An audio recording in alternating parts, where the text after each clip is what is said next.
এর আগে সিবিআই বড়মার বিধায়কের বাড়িতে হানা দিয়েছিল, এইবার হানা দিচ্ছে ইডি। সেবারও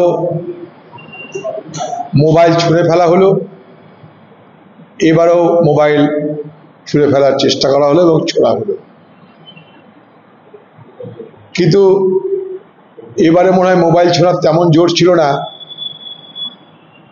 তাই ইডির হাতে সরাসরি এই মোবাইল পুকুর পাড় থেকেই হস্তগত হলো। দিদির দলের যারা চোর বাটপার আছে তাদের আরো বেশি করে পুলিশ দেখে, পুলিশ মানে কি সিবিআই দেখে, ইডি দেখে মোবাইল ছোড়ার ট্রেনিং নিয়ে তাদের চলা উচিত। এই ঘটনাগুলো একটা স্পষ্ট ইঙ্গিত দিচ্ছে যে সিবিআই বা ইডি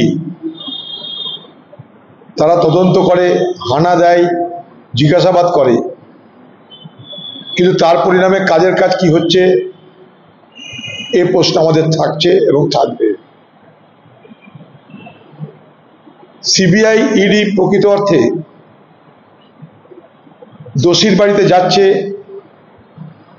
এতে কোনো সন্দেহ নেই।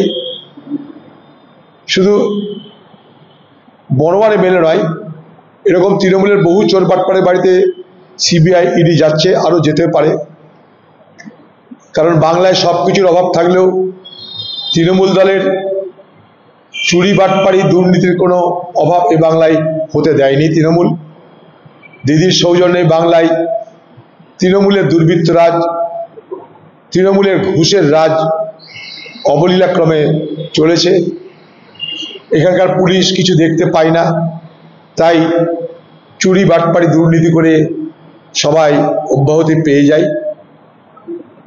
কখনো সিবিআই ইডিকে দেখে মনে হয় হয়তো কিছু করবে, তারপরে আবার সেই আশা নিরাশায় রূপান্তরিত হয় সিবিআই এবং ইডির অদক্ষতার বিনিময়ে। তাই মোবাইল কতদূর ছোড়া হলো, গতবার ছুড়ল, এবারও কেন ছুড়ল, এ প্রশ্নের এ আলোচনার তো হতেই থাকবে। কারণ যারা অপরাধী হয় তারাই তাদের তথ্য প্রমাণ লুকোনোর চেষ্টা করে, এটা সর্বজন বিদিত।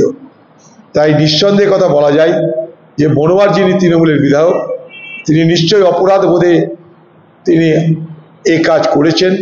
তিনি জানেন যে তিনি অপরাধ করেছেন, নাম্বার পাওয়া যেতে পারে, সেই মোবাইল নাম্বার পেলে তার দলের আরও নেতা মন্ত্রী শান্তি তাদের সঙ্গে তিনি চুরির ভাগ বন্টন করেছেন, দুর্নীতির ভাগ যাদেরকে যাদেরকে দিয়েছেন তার সঙ্গে কাদের কাদের কতটা গভীর সম্পর্ক সেগুলো হয়তো জানাজানি হয়ে যাবে।